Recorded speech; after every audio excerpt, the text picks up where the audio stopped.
Hi, everyone. Thank you for attending the Connections today. It's really good to see all of your familiar faces / profile pictures. So I'm just going to wait for the last couple of you to filter in, and then I will get going.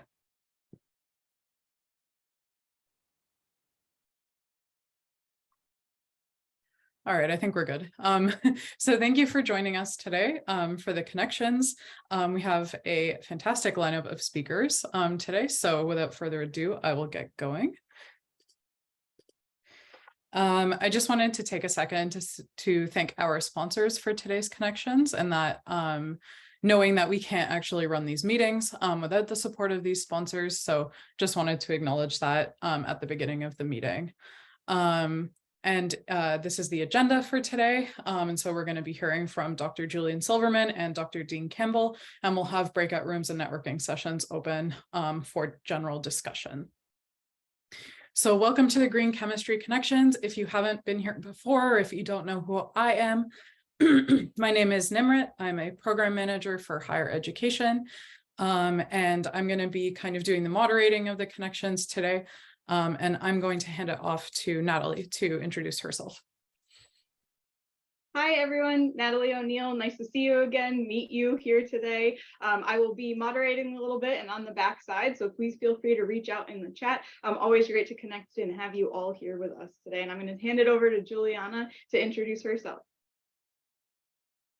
Hi, everyone. Zoom being Zoom here. But yeah, I hope you can hear me. My name is Juliana. I'm excited to be here with you in the Connections. And I'm also going to be in the backside. So if you have any questions, please feel free to reach out to me. And I'm also going to be on social media. So if you have any tweets or anything, let me know or tag us and I'll be there. Thank you. Perfect. So before we actually get into the Connections today, I did want to take a second to go through our land acknowledgement. So Beyond Benign wishes to acknowledge this unceded land on which we operate. And for years, it's been the traditional land of the Pawtucket and Massachusetts nations. We do acknowledge the painful history of genocide, colonialism, and forced removal from this territory, while also acknowledging that on our part, further education is needed to learn the full history of the land that we do occupy and all the Indigenous peoples it belongs to. Presently, this meeting place is still home to many Indigenous nations across Turtle Island, and we choose to honor, respect, and celebrate the diversity of peoples that are connected to this land. And because today we are coming from a virtual space, we wanted to acknowledge that us and our attendees are occupying unceded land and territories belonging to Indigenous nations across the world from wherever you're coming from, or wherever you're coming from, sorry. And kind of on our part, what we're doing is committing to educating ourselves, to supporting Indigenous communities, and to decolonizing our organization practices, programs, and activities. And as our attendees here today, we do encourage you to do the same. If you would like to learn a little bit more about how we constructed our land acknowledgement, there is a link at the bottom of the slide, and the slides will be made available after the Connections meeting. And you can please feel free to peruse the resources that we use to construct this. Another thing I just wanted to quickly go through is you might see that some of us have our pronouns in our Zoom name. And I just wanted to acknowledge that it's important to use the pronouns that other people want us to use. So for me, I have my pronouns in my bio. They say she, they, which means that I am happy to be referred to by either she, her pronouns or they, them pronouns. So please do be cognizant of the pronouns that people want us to use. And I've put some language here on this slide for describing your own or asking how to use somebody else's.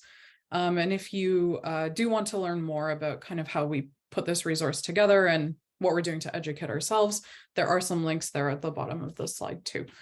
If you would like to put your pronouns in your Zoom display name at the current moment, what you can do is hover your cursor over your picture. There will be some 3 dots in the top right-hand corner. You can click those, go all the way down to the bottom of the menu where it says rename, and then you can just type your pronouns in your biography there. So if you would like to do that, please do feel free. The other thing that I wanted to mention is that live transcription has been enabled today, and the transcript of the meeting will be made available afterwards.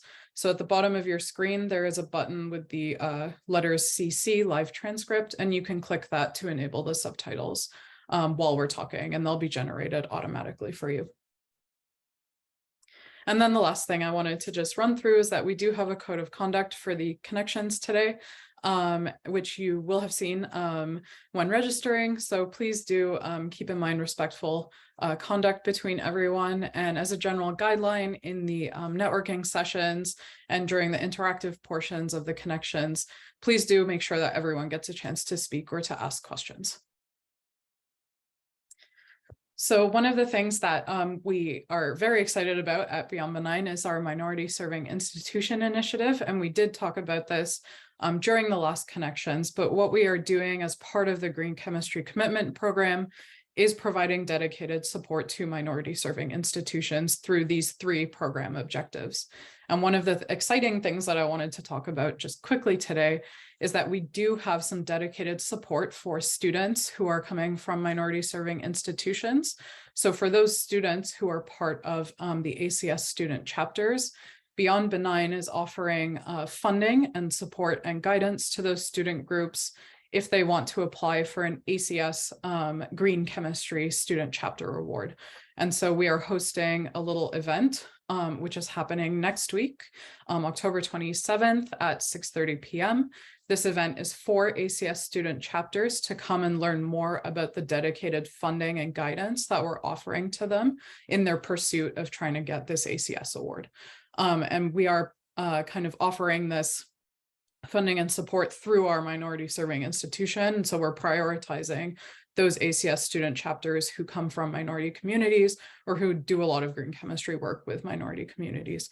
So please do feel free to forward this information to your local ACS student chapter and to their faculty advisors.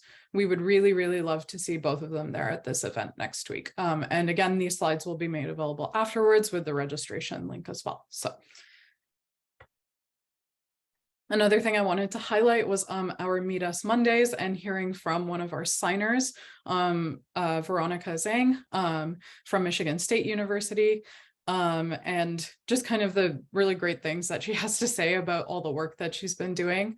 And just wanting to know that like this is an opportunity for us to highlight you as a signing institution. So please do let us know all the cool things that you're doing, and we're more than happy to highlight you here. So congratulations, Veronica. And on that topic, we have 3 new signers that we would really, really like to welcome today. So Queen's University Belfast from Northern Ireland, IFRJ, which I know I can't pronounce this name correctly, but from Brazil, welcome, and the University of York from England. So please join us in welcoming our 3 newest signers. And then the last thing as well is that if you would like to join the conversation online today, Juliana will be working really hard behind the scenes on social media, live tweet, but you can find us on Twitter with those hashtags that you can use to tweet about the connections, and also Facebook, Instagram, and LinkedIn. So please do reach out on any of those social media channels too, if you are in that way inclined.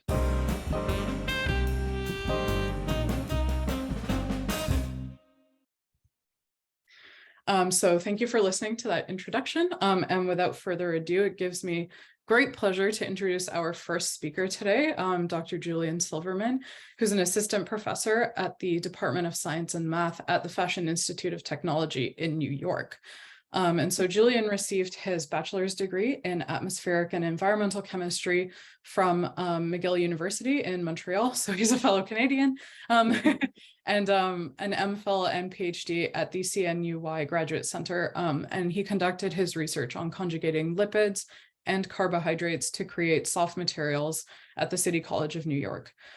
His teaching and research at FIT focuses on supporting quality undergrad research projects, identifying and transforming local waste biomass into functional soft materials, and also conducting life cycle assessments to further link chemistry, environmental science, and practical action to address sustainability in the lab, at home, and in the community. Outside of the lab, he does partner with experts across the chem ed community to develop open access curricular materials and assessments for students and educators to contextualize chemistry and environmental science. And one thing I would really love to highlight about Julian's work with us at Beyond Benign is that he was a curriculum developer and reviewer and toxicology fellow for our Toxicology for Chemists curriculum that was released in August. And we co-hosted a workshop together at the BCCE where Julian had some really, really great advice about piloting the toxicology materials. And so please just know that he's also a great person to draw from expertise in that area. So thank you, Julian. And I will stop sharing my screen and you can begin your talk. Sounds good. Well, thank you so much for having me. And I think we can see what's going on. Let me just pull up the right one. Desktop one, share.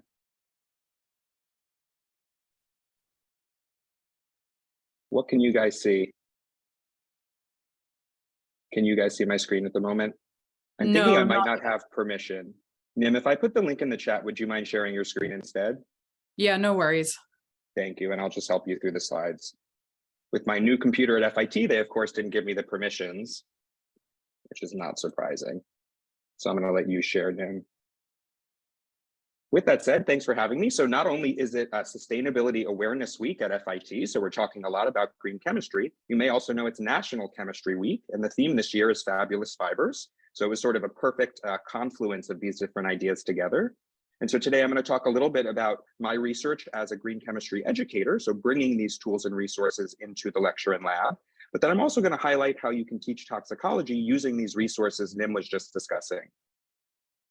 And so let's start. The goal for today is talk about how toxicology is always in fashion, which is really to say that this is teaching the same chemistry fundamentals that are in your general, organic, and upper level classes as well. And so the frame that I do this with non-science majors is primarily through chemical safety. So very practical things like using proper PPE, but then also understanding where the connections are to really everyday things like why you're using gloves versus goggles in a given experiment. And so to start off, let's talk a little bit about some fiber science to give you a sense of this branch of material science. So I am primarily a polymers chemist, so looking at different materials, made from natural, but also synthetic resources. On the left, we can see a digested fiber science textbook showing the connections between different topics and words. And if anything, it really highlights the chemistry you are already teaching. Things like the properties of materials and chemicals are relevant in fiber science as well. And so then we, of course, have the connections to everyday life. People, I would hope you're all wearing some form of fabric or fiber right now. Students often have an interest in the clothing that they wear and the fashion that they engage with. And so some of the research I do looks at sustainable textiles. For example, you may know that Americans and people all over the world dispose of textiles every year. But what could happen if we could either recycle these fibers back into monomers or even recycle them into reusable clothes? And so an example of my work is taking natural materials like waste iron and tannins from plants and over-dyeing clothes that either weren't sold or might be thrown away. You can see the fabric swatch in the middle here is an example of over-dyed fabric. So taking waste textiles and turning them into new different materials. And then, of course, we apply the scientific perspective and method to understand why these materials have the color and properties that they do. You can see some really pretty cellulose acetate fibers on the right. Those nice crenellations or sort of ridges are coming from the extrusion process. And on top, we have these nanoparticles, which are giving us that deep black color. So we're intriguing the students with these macroscopic ideas, the things they interact with every day, and then we're connecting them to these scientific principles to teach the fundamentals of your course. Let's go to the next slide.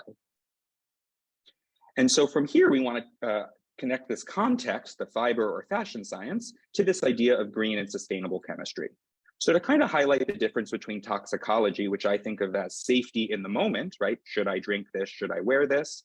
Versus the big picture of green chemistry with sustainable chemistry over time, we have a lot of different tools. So primarily in this talk today, we'll talk about toxicology as it relates to where chemicals go and the impacts they have. On the left, you could see a model of putting a toxin into an environment and figuring out which box it partitions into. But we also look at things like circular design and the circular economy, where we talk about where materials come from and where they go. Now, regardless of what you're interested in, toxicology or green chemistry, we can use the scientific method, which we're already doing in our classes, to essentially list different ideas, map and see how they connect, and then most importantly, make recommendations or suggestions on the materials we use. Now, we do this every day already, right? You choose what outfit to wear based on the weather, for example, but we can connect these to sustainable ideas as well. And so that's what we'll do today. I'll talk a little bit about how I do that in my own work, and then we'll do a short activity where you can start to connect the principles you work on in your class with these resources as well. Let's go to our next one. So some of my work looks at taking local waste renewable resources, so things that again are abundant and all around us, but also chemically useful. So in a recent lab that we'll do also at the end of this semester, we take essentially acorn caps, so not the seeds, which squirrels could be eating, or humans, but we take the waste resources like leaves and caps to create dyes for different fabrics. Now, the other half of this work is using what's known as a mordant, which connects the dye to the fiber, sort of helps it bite in. And generally, or historically, we use things like tartar emetic, which is an antimony compound, and generally is not as safe as some of the more sustainable resources that we can use in teaching labs.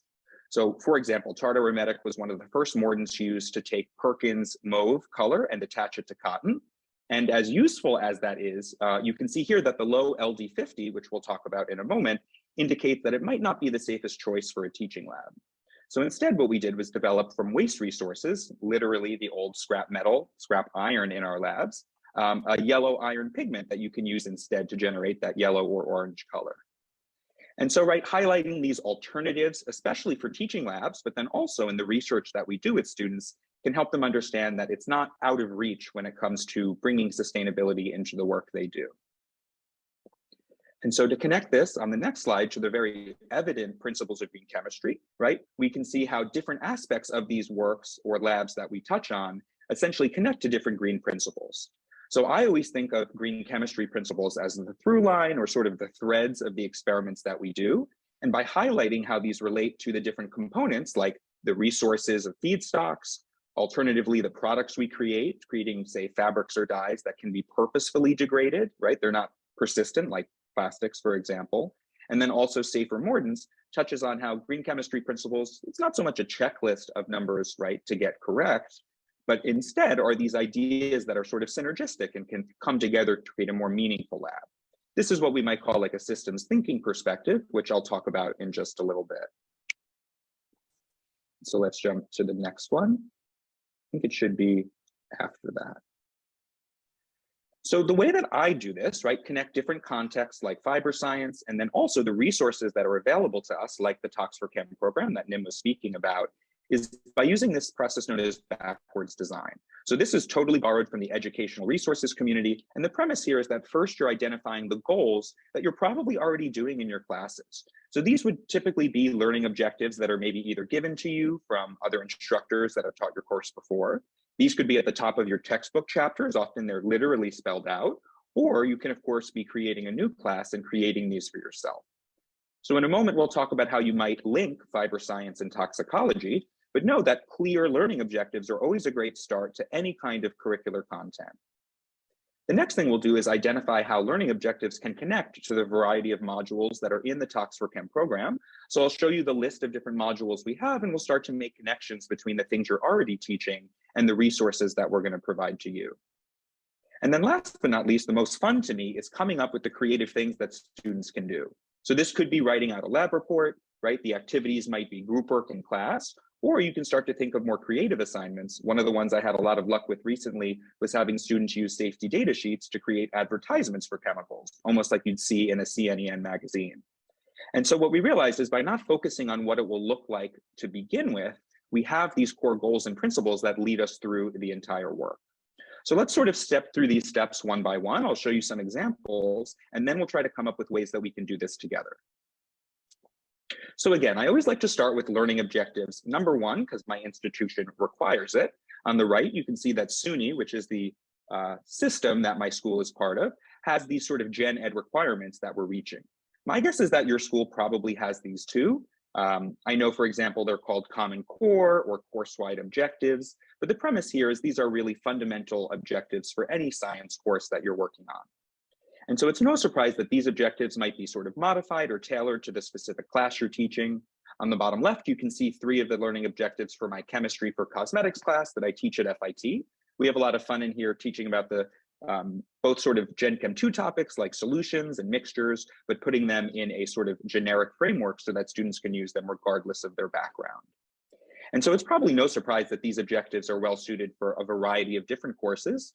And so now what we'll see is how we can link these different ideas, which again sort of work up Bloom's taxonomy, going from simpler things like identifying names of chemicals to then complex things like making recommendations and using online resources. And so on the next slide, what we can see is the list of different modules that the Tox4Chem program has really provided you, not just things like lectures, but also activities and homeworks that you can connect to. So just in case you're a little scared to teach a new topic like toxicology, you don't only have to learn these different ideas, but there's a lot of good sort of resources to get you started. So linking the learning objectives that I have in my class to these modules, what I try to do is think about the best connections between these different topics. And so on the next slide, we can actually see I've sort of mapped out on the left a couple of learning objectives. And then what I do is I try to think about the activities that students would have to do to really show that they've learned and understood these different objectives. So for example, if I want them to begin to identify best practices for handling a chemical, well, if they're using safety data sheets to compare reagents, maybe based on PPE, or maybe based on LD50s, for example, that to me shows that they're beginning to master these different objectives.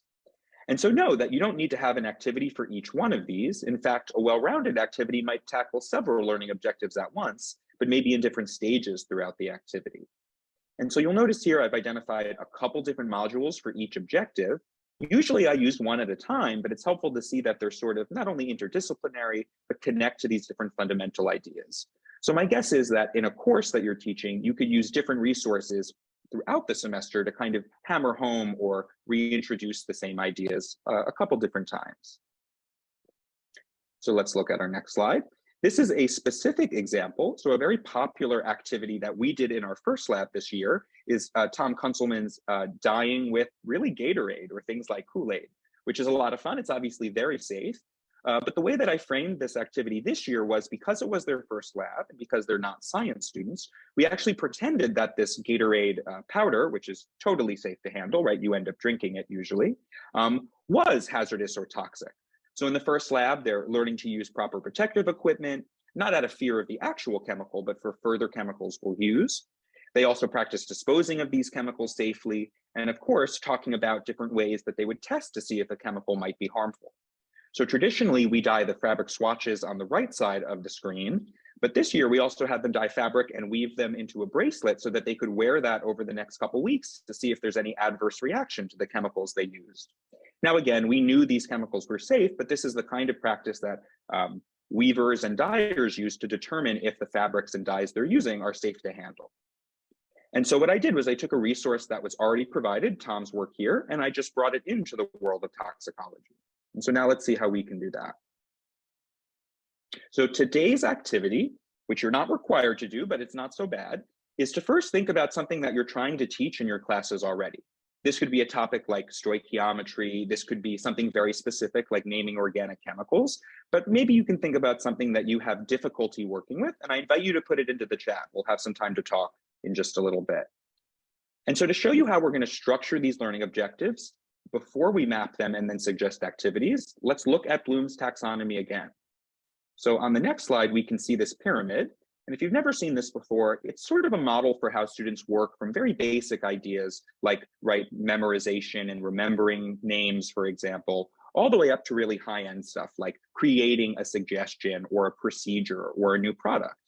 And so to work our way up this pyramid, usually we want to have learning objectives that address a couple of different areas. With that said, you're going to choose a verb from any one of these levels to create your learning objective. So for example, when I wanted to bring toxicology into my class, I wanted to make sure students could analyze different chemicals. And so for example, one of the learning objectives I might come up with in the drawing connections among ideas line was this idea of comparing and contrasting the safety of different dyes or chemicals. And so I always start with these verbs, and they're really clear. They give students an idea of exactly what they're doing, right? They're executing, they're differentiating, they're appraising. And so once we have these clear learning objectives, we're then going to be able to connect it to really the interesting content that we have. And so on the next slide is something we've already seen before. These are just those 12 modules in the Tox for Chem kit that you can download today if you'd like. And to help you out, I've kind of linked these to a couple different common courses in the higher education world, things like lab classes or inorganic chemistry. Though I have to admit, many of these are interdisciplinary, so you want to look through them and see what's best suited for your classes. I'll tell you that in a non-majors introductory course, I really stuck in the first two modules, which are both basic enough for anyone to understand, but also specific enough to chemistry and toxicology that they are relevant to what we wanted to do.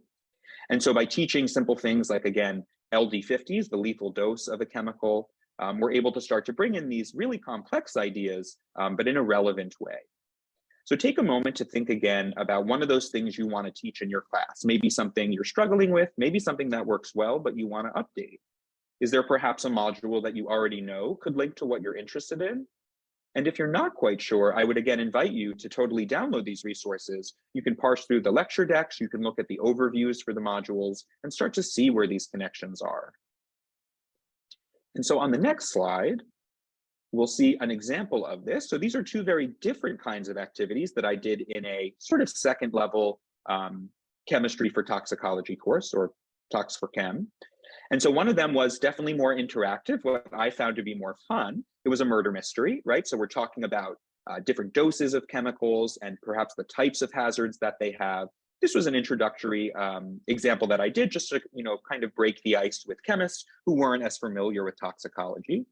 But really by the end of the course, these same students were doing high-level work. So what we call alternatives assessments, comparing different ingredients in consumer products, sort of a simple life cycle assessment. So a way to evaluate the inputs and outputs of creating different products that we use. And so know that the resources in Tox for Chem allow you to go from that very introductory level with definitions all the way to this very high-end level of creating resources and recommendations, which honestly is a challenging thing to do. And this is just the beginning of, but then allows chemists and non-chemists to really branch into that world of toxicology. And so know that, right, all these available materials are online. But if we head to the next slide, we can see that we've already written up a bunch for you as well. So for each of those modules, there is a companion homework or assignment. Many of these would be seen as like a take-home problem set for a traditional college chemistry class. But we can also see sort of bigger picture life cycle assessment and final project style reports and modules as well. So again, if you're a little, wary about how to throw this into your course, you're welcome to incorporate a single module, a single assignment, or you could think about adapting, right, multiple modules for a course. Scott, my colleague up at South Dakota, actually did an entire course for his undergraduates, and he's been teaching that for a couple years now. And so on our next slide is really the end of the talk portion. Some of the best practices that I can recommend as someone who, right, several years before this wasn't really aware of much of this toxicology. I was more on the green chem side, or number one, to use what you have. So I'm going to guess that you already have lesson plans that work for you. You have some learning objectives that, are required or prescribed for your courses, and you want to build from those. We don't want to push those all to the side. And so the next thing you can do is connect with the experts in the world of toxicology. And you can do that directly, but these are also people we've incorporated into the modules we've built.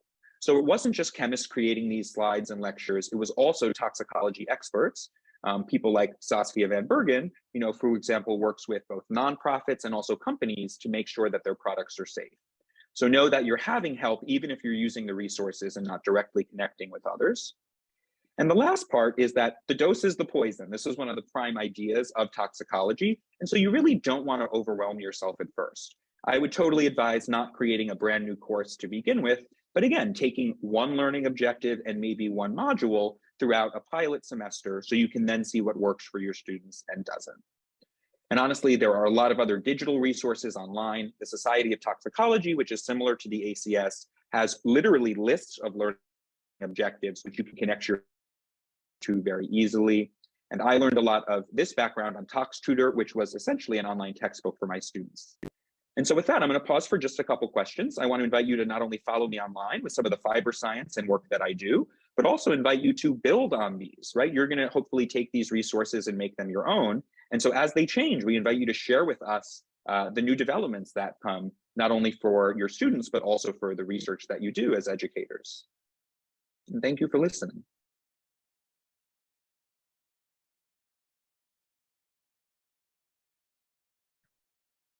Thank you. Okay, any questions for Julian?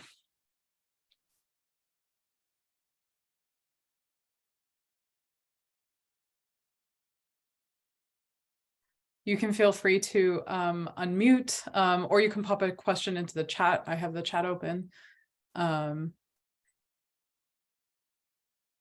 anyone has something ready. I will say fiber science is often something that we don't think about, right? But one thing I always have my students do at the start of the semester is, right, to connect the chemistry they're learning about to everyday life, is to look at what they're wearing as well. And so Marta has put in the chat, how do you get past the science anxiety aspect of teaching to non-scientists? So I'll tell you, this is something I think about every day. So I'm primarily teaching marketing majors in a cosmetics program. So they may end up as formulators or as people, right, doing quality control or checking different products. And so really what I try to do is bring their passion out and connect it to what we do. So a little aside from the fiber stuff, right, a project that we're doing currently is they're identifying active ingredients in the products that are on their shelves and cupboards. And from there, they'll go backwards to using safety data sheets and then talking about these toxicology principles. So definitely when they're not chemists, who I know have a clear focus on chemistry, I find bringing out what I know they're interested in is very helpful. Now, I know often as non-majors classes, we might be teaching to a less homogeneous group of students. And so the other thing I often do on the day one is ask them what their interests are. And so things will pop up like they're interested in baking or cooking, and you might do more of a food side of this. But nevertheless, I find once you start to ask them what they're interested about, it starts to come quick and you can build up from there. I have a question. I was reading up on oak galls, which is, it strikes me as pretty much the same idea as the acorn caps. I imagine acorn caps are a lot more available than the oak galls themselves. Do you have any feel for the comparative effectiveness of oak galls versus acorn caps? Do the oak galls have a bit more? I know people have used that for thousands of years, right? Iron gall ink. Are the acorn caps just as good effectively, or is there a little less? Absolutely. So the oak galls do have a higher concentration of the tannins, so they're definitely a better source when you're making ink and selling it.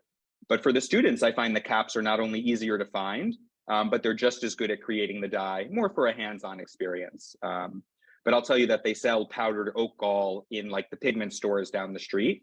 And I don't know if our students are fancy enough for that yet, maybe for a second level project. Thank you. Very interesting. And there's one more question in the chat. I don't know, Julian, if you can see the question. Yeah. Okay, perfect. So let's see, do we provide samples for students to test, or do they bring in samples to test during activities? So we try to keep a pretty traditional science lab in that it looks like almost an organic lab where they're taking chemical reagents and using them. We do have a couple labs where we use things like acorn caps, but then we also try to compost those resources at the end rather than just dispose of them in the waste. So it depends. Primarily, we're bringing the resources to them, but then we host things like workshops where you can bring in a t-shirt, like a cotton t-shirt, and dye those as well.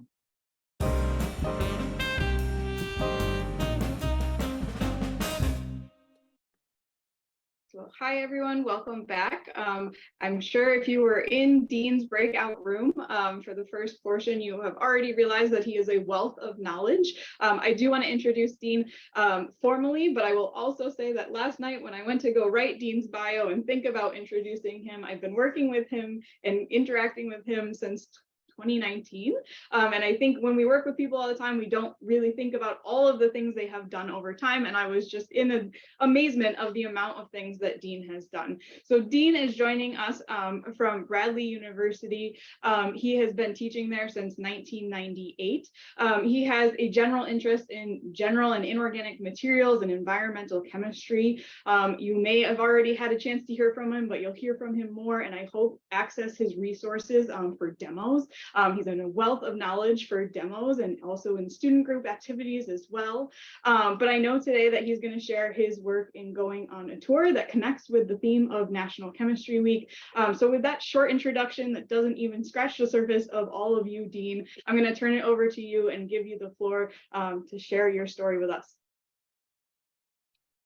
Thanks, Natalie. I think you must have looked up the wrong person. Okay, so I'm going to share my screen here. Let's see if I hit the right screen. Share. Okay, I want to be really super clear on this. This is that natural fiber welding is not my research. Okay, this was developed by a colleague of mine, Luke Haverhalls. He was started at the university several years ago, and he was taking his graduate work in fiber welding using ionic liquids, and he basically, well, spun it into a company. I guess there was a pun intended there, but eventually he wound up leaving our school, and now he's the president of the company, Natural Fiber Welding, and he's pretty busy trotting around the globe and raising funds and stuff like that. But we managed to score a tour with Aaron Amstutz, who was one of the chief technological officers there, and happily for us, this organization, this company is just down the road from us. Okay, so he stayed in the Peoria area, and we visited their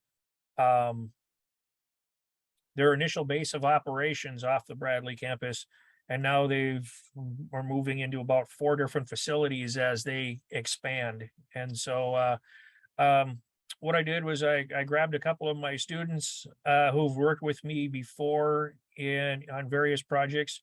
That's me on the left in the picture, and then there's Caitlin, and Q is the one holding the camera there, and Zaman couldn't make it that day. But I said, hey, let's go on a tour of the place, and let's see if we can find out some information about solvent welding cellulose fibers, because National Chemistry Week is coming up. And so where I'm a bit restricted by, I'm trying to move my next slide over here. Hold on a second here.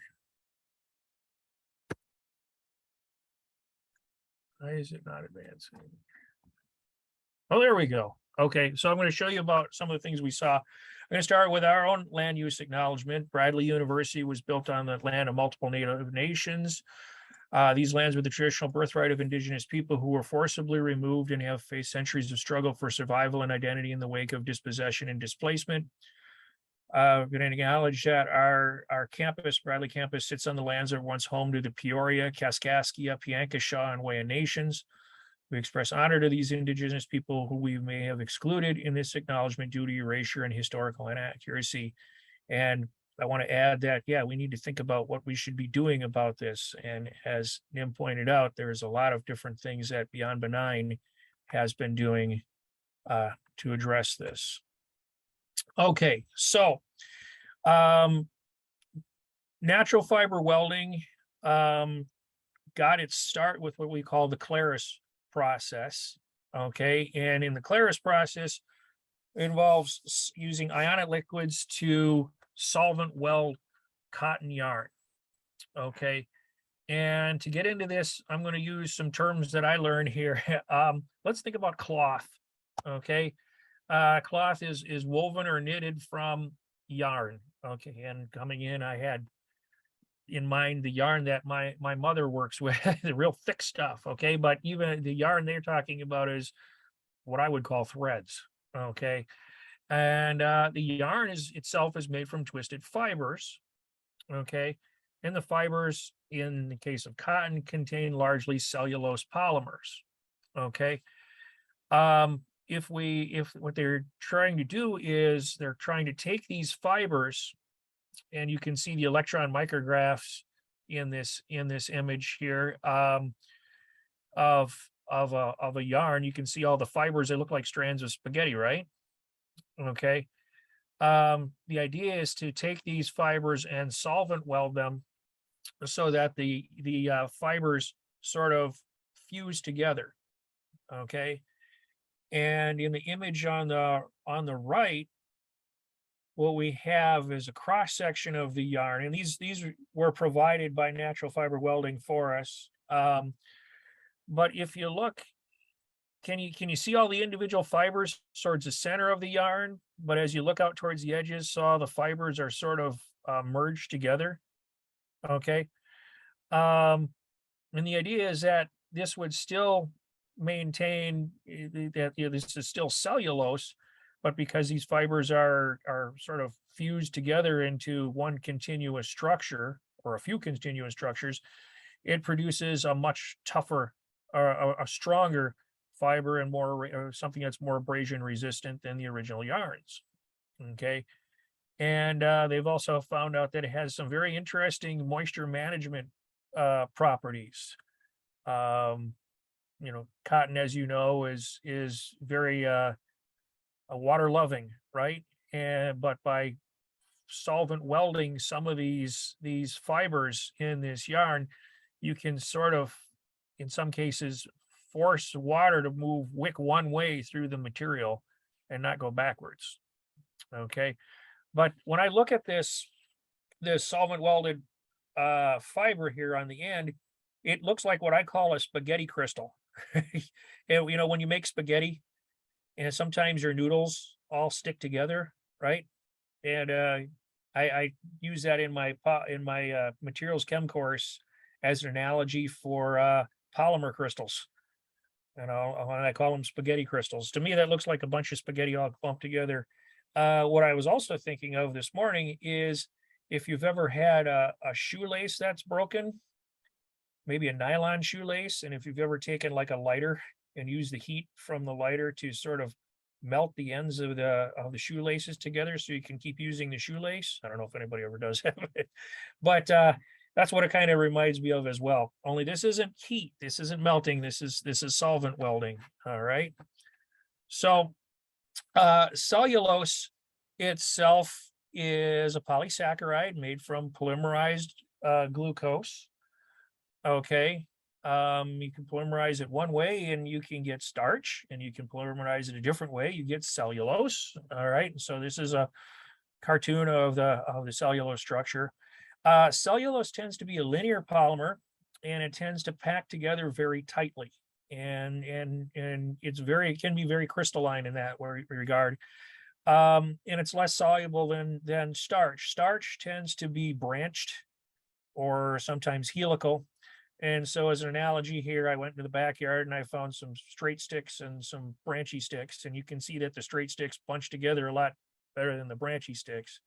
I think this also works for a good description of high and low density polyethylene. Okay, because high density polyethylene polymer strands tend to bunch together very well in a crystalline structure.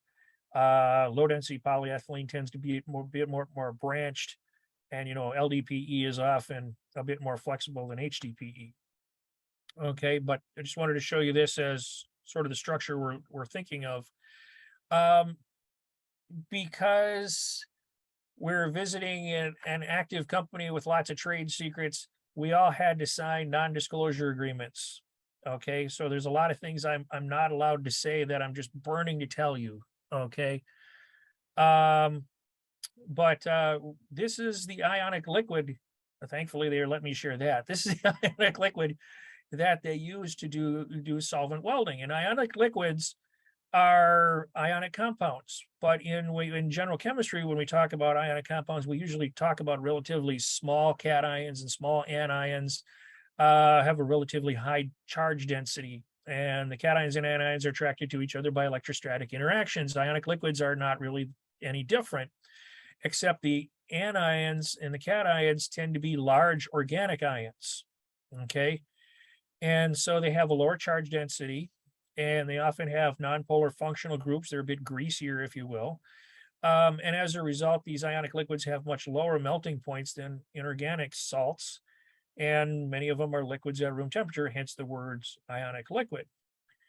Now, they are liquids, but they have enough attraction to each other through these ionic interactions. They don't release as much VOCs into the atmosphere as, say, many other organic solvents. And so there's an advantage to using ionic liquids. Ionic liquids also tend to be non-flammable. Okay. And even though they have all that greasy structure on the outside, because they have charges, they can interact very effectively with polar functional groups. For example, the OH groups, the alcohols on cellulose. EMM acetate, as this is called, is not cheap, $100 a kilogram. But on the other hand, that actually provides motivation for NFW to recycle this material. Okay. But it was chosen because it interacts very well with the polar groups of the cellulose molecules. Okay. And I should also mention, being an ionic compound, this is water miscible. Okay. So it can be washed from the yarn and very easily recycled. Now, what I really want to tell you is about the other thing they add. Okay. I can't even use the words that I wanted to use, but let's suffice to say they add a proprietary molecular additive. That's not my words, that's theirs. I'm like, molecular additive, what is that? That could be just about anything. But suffice it to say, they add something else to help the solvent welding process. Okay. And it is also recycled. I will reveal that molecular additive has an odor associated if you ever encountered it in its pure form. And they do such a great job of recycling this and keeping it contained. I only smelled it once while I was walking next to the lines. Okay, so they really, really work on recovering this material. Okay, so what we can do is we can connect this to a life cycle assessment. Okay, and this is my version of a life cycle assessment. I don't know, you can all offer corrections to it, but what I see is going on is we're starting out with carbon dioxide and water, and we're putting energy in. Plants are converting it into glucose, and they're producing oxygen as a byproduct in this case, pretty handy byproduct. But and the plants convert it into cellulose fibers, and that's where humans kind of drop in on the situation, and they start taking these cellulose fibers and turning it into cotton yarn. And as I go up this stack from the bottom of entries from the bottom up, I would submit that we're going into increasing order, okay, as we go. I also want to point out that we're putting energy in every step of the way. But we take these cellulose fibers and spin it into yarn, okay? And people have been doing this for a long time. Where natural fiber welding comes in is they solvent weld that yarn, okay? Where they take the yarn, expose it to the ionic liquid solutions. The ionic liquid goes in, sort of spreads the polymer chains, the cellulose chains apart from each other, gets them a bit sticky. They can interact with each other via hydrogen bonding. The ionic liquid, the molecular additive, is removed by water washing. Okay. And because of the cost of the solvents involved, and because they want to make sure this stuff is clean, they wash these yarns 4 times at least. Okay. And then they recover all of this ionic liquid, molecular additive in the water, and they basically go through a whole bunch of evaporation steps to separate the components back out from each other, and then put it back into the system. And there's very, very little waste produced. There's some impurities from the yarn that get washed out. My understanding is they've been in operation for for years, and they've maybe got less than a 5-gallon drum of this stuff. Is what I was told. Okay, there's very little waste produced in this process. Okay, but they have this solvent welded yarn, which again is a bit stronger than the normal cotton yarn. Okay, then it gets knitted. Okay, and I can tell you that the knitting machine was pretty spectacular to watch. Basically, the industry or the fabric industry is pretty well entrenched.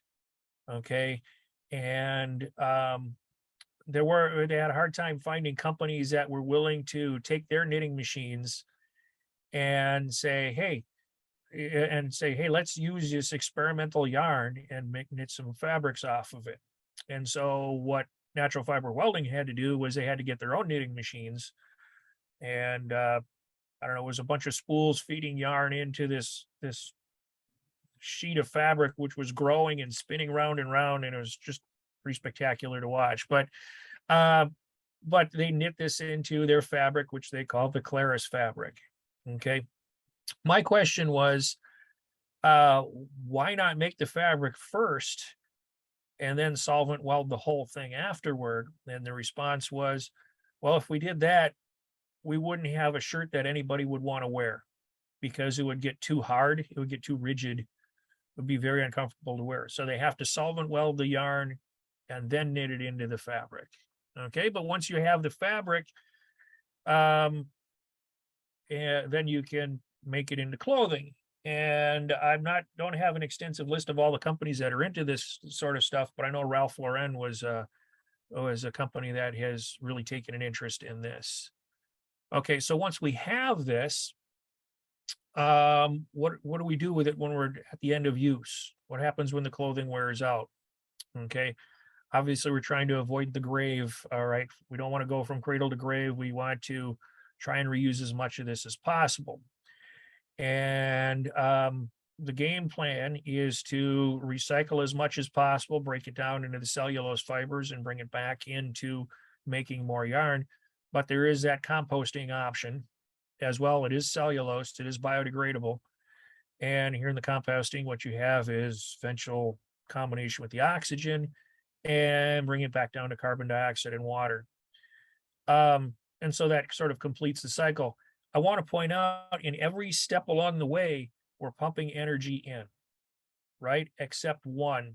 There's one exergonic step that I can see, and that's taking the cellulose from the waste and letting it combine with oxygen to produce carbon dioxide and water. Okay, everything else puts energy in. So I haven't shown that in the life cycle analysis, but it certainly looms over that whole picture. All right. And a week or two ago, I was visiting a historic site, and I thought I ran into an older method of fabric recycling. Okay. This is more of a mechanical method, but what we have here is, have you ever seen these before? These rug looms? Okay. This is an old wooden loom with a whole bunch of strings on it. And what people are doing is they're taking, this is denim that they've cut into small strips. This is scraps.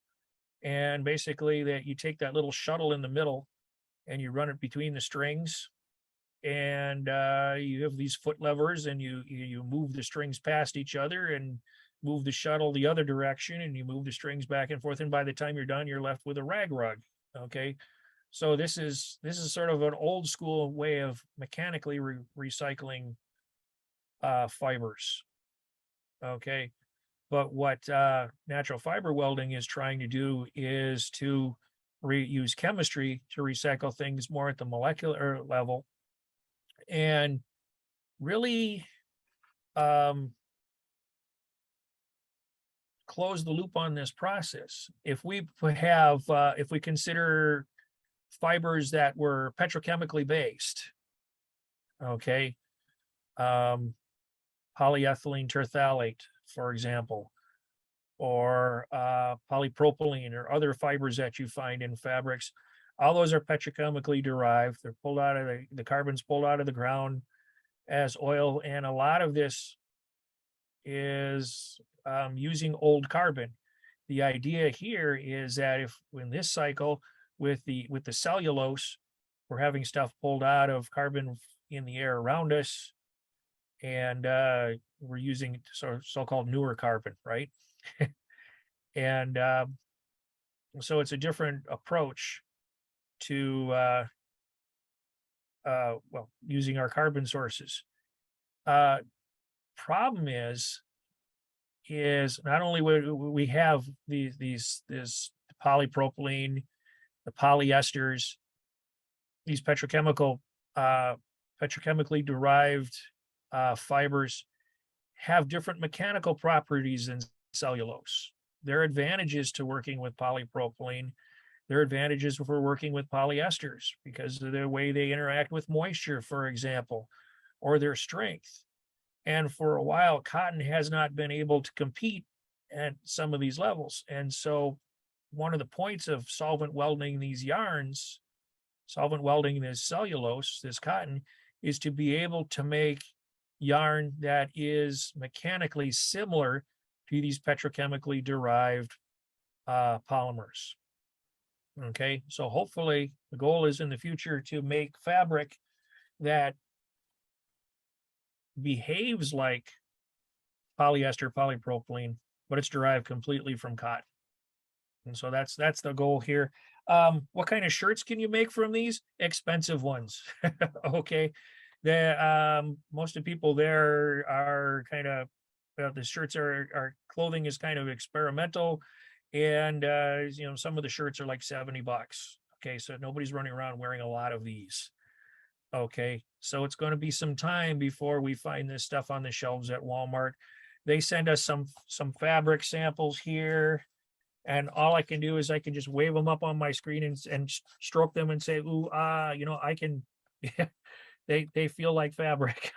My sense of touch is not that well refined, but this is hopefully a vision for the future here, making, again, more robust fabrics using this solvent welding.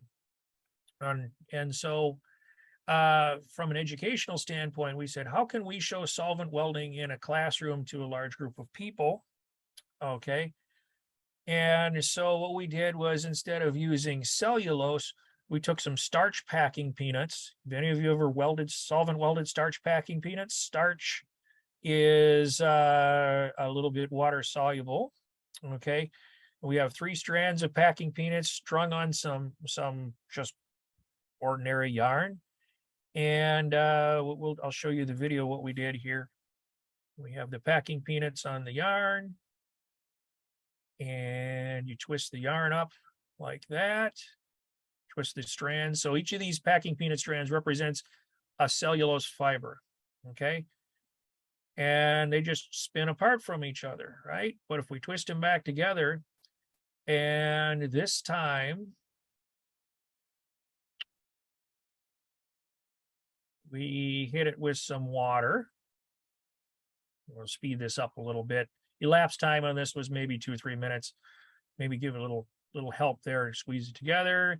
We let it sit a little while for the packing peanuts to get sticky. And then we let go, and then the packing peanuts stick together.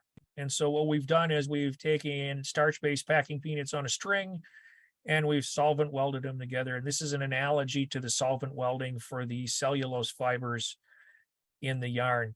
After we put this blog post together, about the day after we did, I thought, hey, we don't need to run a needle and through these packing peanuts. All you have to do is skewer them on chopsticks. So take some chopsticks, some wooden chopsticks, skewer the packing peanuts on, and just put them side to side, and you can solvent weld them together that way as well. So this is a solvent welding analogy here. Okay. Another thing we've messed around with was using polylactic acid strands. So this is some PLA fiber or strands left over from a 3D printing project. And we can twist those little strands together, and we can hit it with acetone. kind of hold it together for a little while, and they start solvent welding together. So this is another analogy you can use to that cellulose fiber welding. Okay. I wanted to show you a couple other things that, have I got a little time, Nim? Okay, awesome. All right. So this is National Chemistry Week, and we're talking about fibers. Okay. And I wanted to tell you about an event that happened in Peoria 50 years ago, 50 plus years ago. Okay. It involves fibers, but it doesn't involve welding. Okay. And actually, these sort of incidents would happen a lot more often across the United States. And it's the day the nylons ran in Peoria. So in June of 1970, there was a coal-fired power plant down by the Illinois River in central Illinois, in Peoria. And in this coal-fired power plant, it was producing ash as it was burning the coal. The local coal around here has a lot of sulfur in it, often present as the mineral marcasite, which is sort of like pyrite, but falls apart a little bit more easily. And they were burning coal, probably to help people run their air conditioners. And what was happening is the ash was falling out of the smoke plume and landing on the cars near the power plant, and it was discoloring the car paint. And it turns out this had happened before. Okay. People in the area near this power plant were also having headaches, and they were getting burning in the eyes. And then people's nylon stockings started to fall apart. Okay, I realize that people don't necessarily wear as many nylon stockings as they used to, but can you see the newspaper picture from the next day? Can you see the three sets of legs? Can you see how the nylon stockings are all falling apart? It's laddering or running. The nylon was disintegrating, and there was a lot of confusion, but what it was concluded, there was a lot of sulfur in the air, sulfur compounds in the air, sulfur oxides, and they were reacting on the surface of the ash. Ash was helping to catalyze the sulfur dioxide conversion to sulfur trioxide. It was interacting with the moisture in the air to form sulfuric acid on these ash particles. And when the ash hit the nylon depolymerized. And this was next to a department store where this happened. And so people were walking around at lunchtime saying, I can't go back to work looking like this. So they go back into the department store, buy a pair of nylons, stick them on, and then walk back out, and those would start falling apart. So it got ugly. And this is Bradley University lore here, because the power plant denied any wrongdoing, and they said, here's some nylon under our smokestack. You see nothing's happening. But one of our students from years ago kind of dug in on this and kind of was able to reproduce the conditions that showed that it was the power plant that was doing this sort of damage. Okay. And so in the corner of this slide, what you see on that Petri dish is a swatch of nylon fabric with a bit of, I think, 6 molar sulfuric acid on it. And you can see as it sits for a little while, decolorizes the nylon, probably because it's attacking whatever dyes are in there, but then it also tears the nylon apart. And you can take nylon fabric and just wipe it out this way. Okay. What we have done is we've incorporated this little experiment and a couple other experiments into a green general chemistry lab that we've been working on with Beyond Benign. It's called Polymers in Green Chemistry. We've also taken polystyrene and starch-based packing peanuts and used it to simulate microplastic transport of persistent organic pollutants. Okay. If you take both of these packing peanuts, a starch packing peanut and a polystyrene packing peanut, and you write on it with a permanent marker, and the permanent marker represents persistent organic pollutant, and you can put it in water, and you can see that the green ink sticks to the polystyrene packing peanut, and you can think about how microplastic can carry a persistent organic pollutant around into different places. It's sort of like a vector for carrying those pops around. But if we have a starch-based packing peanut, you can color it up with a marker, put it in water, and it disintegrates. And so it's not able to transport those pollutants around. And so this is part of a lab that we've been working on with Beyond Benign. What I also have here is a list of some of the other labs that we've been working on, the greener gen chemistry labs that we've submitted and Beyond Benign will be putting out soon. Okay, so there's that. And another fiber thing I want to quick mention here. This past summer, I went to the Green Chemistry and Engineering Conference in Reston, Virginia. Okay.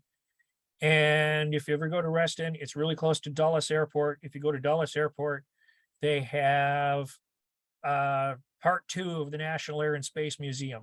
You get to see the space shuttle, which totally geeked me out. But what they also had there was a spacesuit. Okay. And they showed all the different fabrics involved in the spacesuit, all the different layers. Okay. The one that I thought was pretty interesting was the cooling garment, which was the sort of the long johns at the bottom level. You see all the tubes running through the garment. Okay. Now, it's fabric, so it ties into National Chemistry Week, but I should also say it's probably not very green.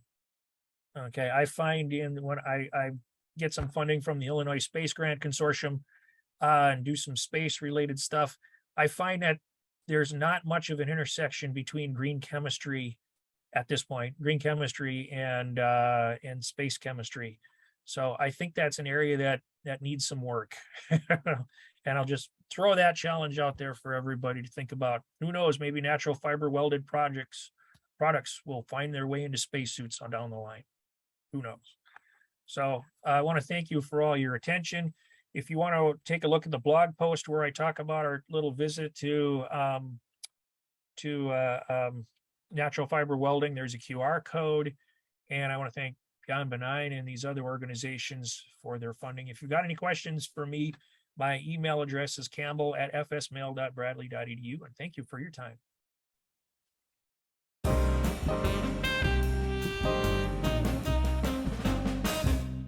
Hi, everyone.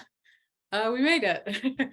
Thank you for hanging in with us and for listening to our absolutely fantastic speakers today, Dean and Julian, and for kind of being able to integrate everything in the theme of fabulous fabrics today. We had some really great discussions across the board. So I will keep our wrap up from Beyond Benign very quick and short to let you all go. So the first thing I wanted to mention, this came up in our breakout room, was our Green Chemistry Connections Google site.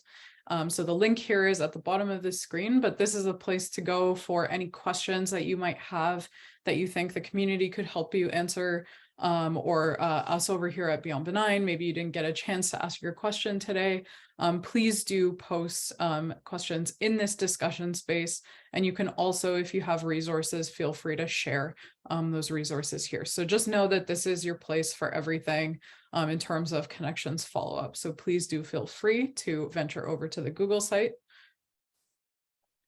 I wanted to, again, kind of talk about our Minority Serving Institution initiative and the ways that we are providing this dedicated support to MSIs. And in particular as well, this info session that we are hosting on Thursday next week, specifically for ACS student chapters to come and learn more about how Beyond Benign is providing funding to them in their pursuit to get an ACS Green Chemistry Student Chapter Award. So please do feel free to follow up with me if you are curious about this event, or to take this registration link and to distribute it to your local ACS chapter and their faculty advisors. We really, really do want to see as many student chapters attending this event as possible so that we can give them the money that they need to do their green chemistry work. Again, just another plug for our green chemistry resources. We talked a lot about the toxicology curriculum today, so please do know that these resources are available on our website, open access, free of charge. Feel free to download them and to use them. And also, again, another plug for this open access issue of Chemistry Teacher International that has a lot of green chemistry work in it. Tomorrow night, K-12 is going to be hosting a webinar series called Observe, Wonder, Think, featuring Annette, who's a Beyond Benign certified lead teacher. This again is also focused on the theme of fabulous fabrics. We know many of you today were actually talking about kindergarten to grade 12 level green chemistry work. So this is definitely the event for you. And you can head to Beyond Benign's website to register for this event. It's not too late, please do sign up. But just so you know, that's happening tomorrow evening.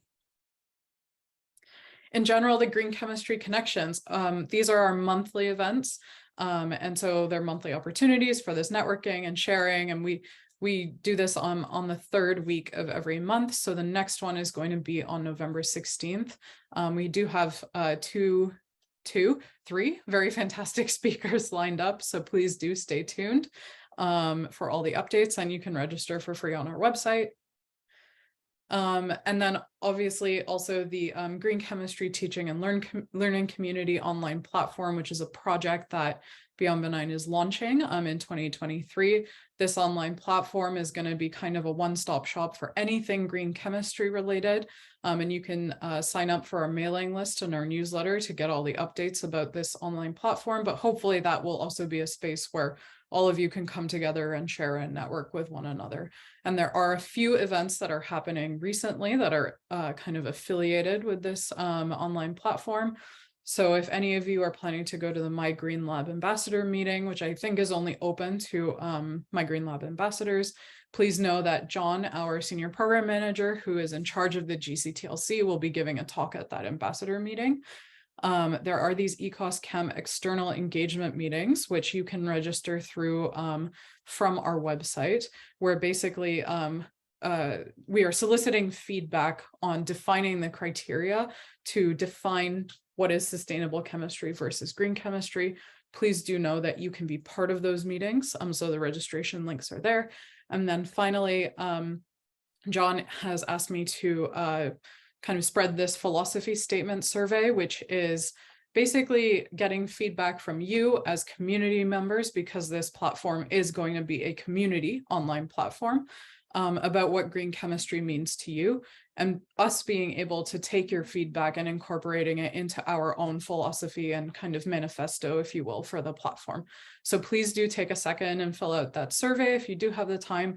We would really, really love to hear from you. So just know that that link is also here on the bottom of the slide. And so finally, to round off our presentation today, thank you to our sponsors, without whom we wouldn't be able to do any of this work. And our three sponsors who are in charge of kind of sponsoring the connections and really help us to kind of run these meetings for you all.